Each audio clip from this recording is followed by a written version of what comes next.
बिस्मिल्लाहिर्रहमानिर्रहीम अस्सलाम वालेकुम। मैं मोहम्मद फराज हूँ और आप देख रहे हैं करंट अफेयर्स विद फराज। मैं आपका इंतहाई मशकूर हूँ कि आपने मेरी वीडियो देखने के लिए वक्त निकाला। जनाब, एक अहम मरला आज अख्ताम को पहुँचा और पाकिस्तान में एक चुनतखब वज़ीर-ए-आज़म जो हैं वो आ गए। मियाँ मोहम्मद नवाज शरीफ साहब और उमर अयूब साहब के दरमियान आज जो है वो मुकाबला हुआ, वोटिंग हुई कौमी असम्बली में और 201 वोट लेकर चुनतखब हुए जनाब वज़ीर-ए-आज़म शहबाज शरीफ साहब और 92 वोट मिले जनाब उमर अयूब साहब को। और ये इसके बाद ज़ाहिर एक प्रोसेस होता है और उसके बाद जो वज़ीर-ए-आज़म बनता है वो एक तकरीर करता है और वही हुआ 2018 में जो हुआ था। 2018 में वज़ीर-ए-आज़म इमरान खान को तकरीर नहीं करने दी गई थी लोगों की जानिब से, इन्हीं पार्लियामेंटेरियंस की जानिब से, और उसमें ज़ाहिर PMLN जो है वो सर फहरिस्त थी। आज वही हुआ। वज़ीर-ए-आज़म शहबाज शरीफ साहब जैसे वज़ीर-ए-आज़म बनने के बाद उन्होंने तकरीर शुरू की तो उनके साथ वही रवैया, उसी से बल्कि बढ़कर रवैया उनके साथ इख्तियार किया गया और उनको चोर चोर के नारों का सामना करना पड़ा। जनाब, सबसे पहले तो मियाँ नवाज शरीफ साहब ने अपने भाई का हाथ झटक दिया और जिसका वाज़ेह इशारा था कि जाओ यार, तुम गाड़ी की डिक्की में छुप छुप कर मुलाकातें कर करके आज वज़ीर-ए-आज़म बने हो तो मेरे दिल में तुम्हारी कोई जगह नहीं है। मेरे पाकिस्तानियों याद रखिएगा, सियासतदान हैं, शायद मुंह से कुछ ना बोलें, इनके जो रवैये होते हैं, इनके चेहरे के जो एक्सप्रेशंस होते हैं वो बहुत कुछ बता देते हैं और वो आज असम्बली में आजा हुआ। मियाँ शहबाज शरीफ साहब ने जैसे तकरीर का आगाज़ किया उन्होंने खुद कहा कि मैं अपने हितादियों का शुक्रिया अदा करता हूँ कि उन्होंने मुझे लीडर ऑफ अपोजिशन मुकर्रर किया। ये जुमला बड़ा अहमियत का हामिल था और ये जुमला कोई ऐसे नहीं निकल गया उनकी ज़ुबान से। ये नतीजा था उस प्रेशर का, जो प्रेशर बिल्ड हुआ जब उनके बड़े भाई ने उनका हाथ झटक दिया। जनाब, ये वही वज़ीर-ए-आज़म हैं जिनके 16 माह के दौरान मियाँ नवाज शरीफ साहब की जो उनका एक वोट को इज्जत दो का बयानिया था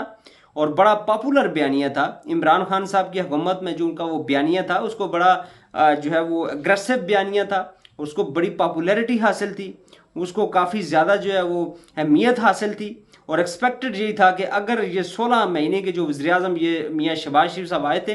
अगर ये मुल्क की इकॉनमी का बेड़ा गर्क न करते, अगर ये अवाम को भीख मांगने पर मजबूर न करते। ये वही वज़ीर-ए-आज़म है, आपको याद होगा कि इन्होंने बटग्राम या मानसेरा में एक जलसा किया था, या सॉरी गालिबन सवात में इन्होंने एक जलसा किया था। वहाँ पे इन्होंने जाकर कहा था कि मैं अपने कपड़े बेचकर आपको आटा सस्ता करके दूंगा, लेकिन बाद में पता चला कि वो कपड़े अपने नहीं, उन्होंने अवाम के कपड़े बेचने का कहा था और वो उन्होंने प्रैक्टिकली बाद में करके भी दिखाया।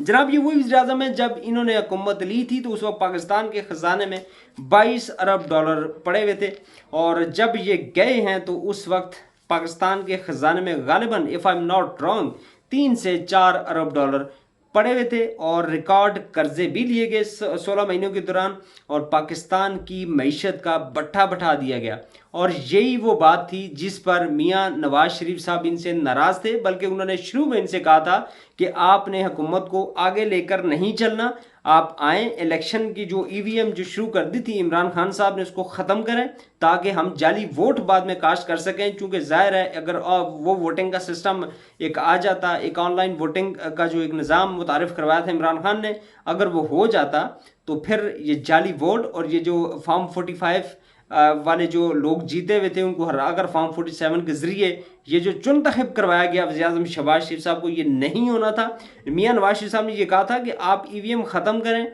और उसके बाद आप हुकूमत को भी ख़त्म करें और इलेक्शंस में जाएं, लेकिन ये नहीं गए और इनके ना जाने की वजह से PMLN का वो बयानिया जो था वोट को इज्जत दो वाला दबरदूस हो गया और मुल्क की इकानमी का बेड़ा गर्क कर दिया गया। अवाम की नज़रों में ये बिल्कुल गिर गए और इसका नतीजा आपके सामने है कि 8 फरवरी 2024 को जो इलेक्शन हुआ, अवाम ने झाड़ू फेर कर रख दिया और इनका बेड़ा गर्क करके रख दिया। इनकी जमात को नाकों चन्ने चबवा दिए, बड़े बड़े कैंडिडेट्स इनके हार गए जिनका सोचा नहीं जा सकता था कि ये अपनी सीट से हाथ धो बैठेंगे। राना सनाउल्लाह, मियाँ जावेद लतीफ़, बड़े बड़े लोग जो हैं अपनी नशस्तों से हाथ धो बैठे। मियाँ मोहम्मद नवाज शरीफ साहब मानसेरा से इलेक्शन हार गए। मरियम नवाज साहब अपनी जो सीट हैं वो आलमोस्ट हार चुकी थी, लेकिन फॉर्म 47 ने चमत्कार किया। इसी तरह बहुत सारे वो लोग, इनके ख्वाजा आसिफ को आप देख लें और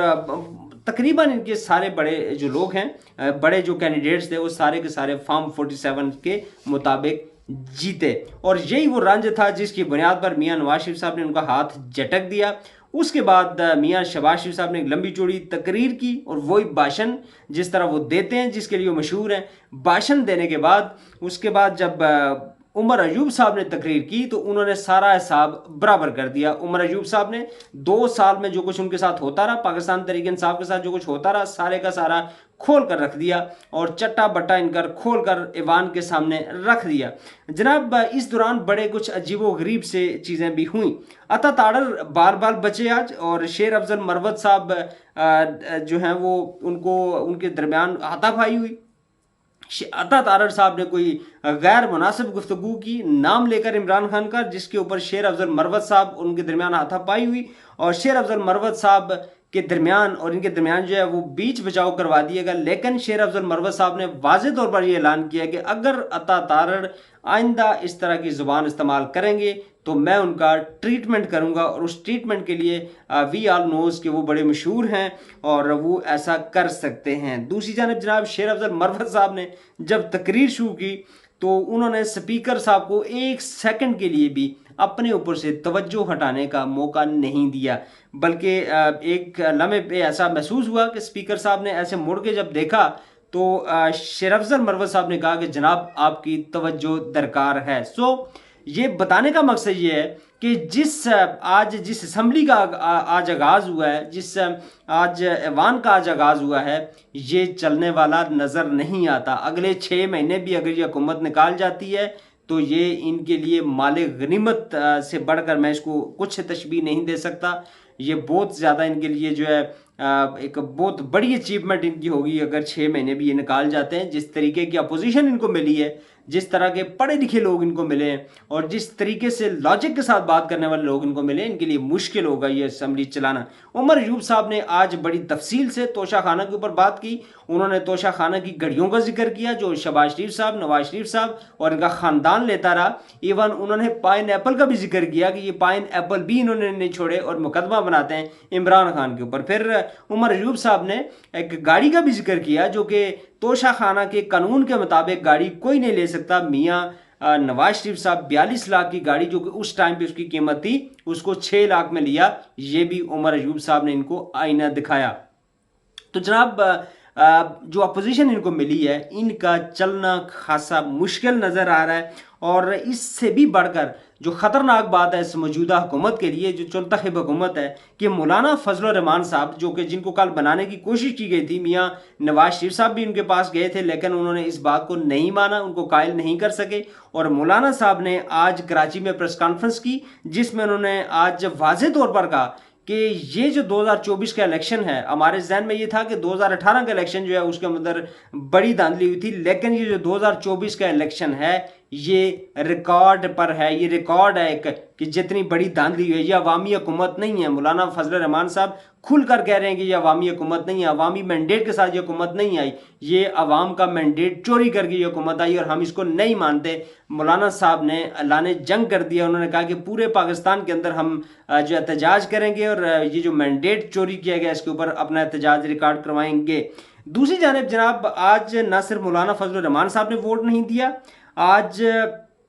अख्तर मैंगल साहब ने भी वोट नहीं दिया और महमूद खान अचकजई साहब ने भी असम्बली के इस सारे प्रोसेस में हिस्सा नहीं लिया। तो ये चीज़ें जो हैं ये वाज़ेह इशारा है कि आगे चलकर कुछ जो है वो कोई बेहतरी की तरफ जाती हुई नज़र नहीं आ रही। और आज जो बड़ी अहम बात हुई कि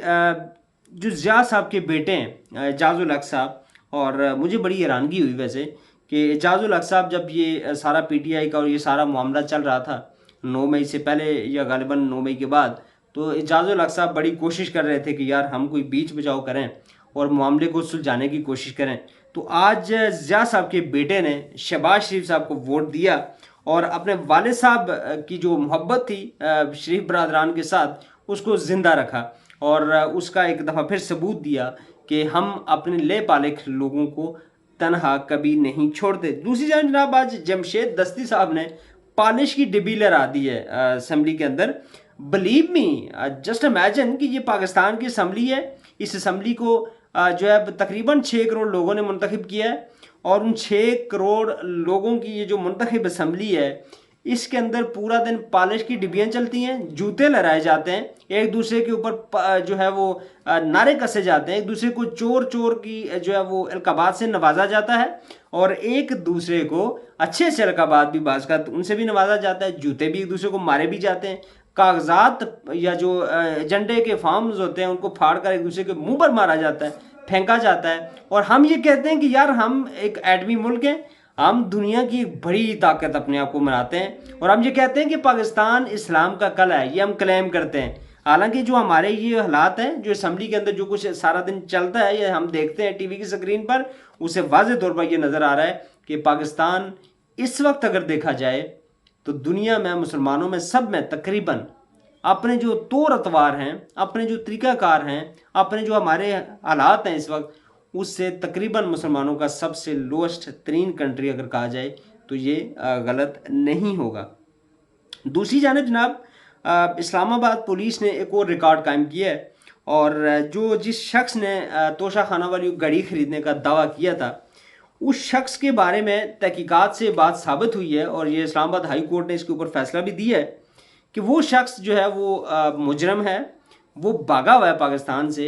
और उसने घड़ी वो बेसिकली ख़रीदी ही नहीं है। और जो इस्लामाबाद हाई कोर्ट है उसने ये कहा है कि आपने 2 महीने के अंदर अंदर इसका रिकॉर्ड चेक करके हमें बताना है कि ये शख्स क्या था, इसको कैसे इसकी मदय्यत में मुकदमा कैसे दर्ज हो गया जबकि पाकिस्तान आया ही नहीं है, और वो मफरूर है ख़ुद भी। तो एक मफरूर शख्स की मदय्यत में एक बड़े लीडर के ख़िलाफ़ मुकदमा कैसे दर्ज हो सकता है? जनाब ये पाकिस्तान है, पाकिस्तान में कुछ भी हो सकता है, और यही वो वजह है, यही वो लॉजिक है कि जिसकी वजह से आज हम इस नैज पर पहुँचे हैं जहाँ से आगे जाना तो शायद काफ़ी मुश्किल है, पीछे भी जाते हैं तो पीछे खाई है, और चीज़ें जो हैं वो काफ़ी एक बड़ी एक कम्प्लेक्स सिचुएशन बन चुकी है। और पाकिस्तान की अवाम के ऊपर अल्लाह ताला रहम फरमाए अपना क्योंकि जो हालात बनने वाले हैं, जो महंगाई की सूरत हाल बनने वाली है, जो सारी चीज़ें आगे जो सूरत हाल सामने आने वाली है, वो बड़ी शदीद किस्म की जो है वो मायूस कुन सूरत हाल होगी, और पाकिस्तान के लिए काफ़ी टफ़ हालात मज़ीद आने वाले हैं। होपफुली आपको आज की वीडियो पसंद आई होगी, और वीडियो एंड करने से पहले आपसे गुजारिश करना चाहूँगा कि अगर आपको वीडियो पसंद आई हो तो चैनल को लाजमी सब्सक्राइब कीजिएगा, वीडियो को लाइक कीजिएगा, शेयर कीजिए, और कमेंट सेक्शन में अपनी राय से ज़रूर आगाह कीजिएगा। और अगर आप मुझे फेसबुक पेज पे मुलाजा करें तो मेरे पेज को फॉलो करना मत भूलिएगा। अल्लाह ताला हम सब का हामी और नासिर हो। अस्सलाम वालेकुम व रहमतुल्लाह।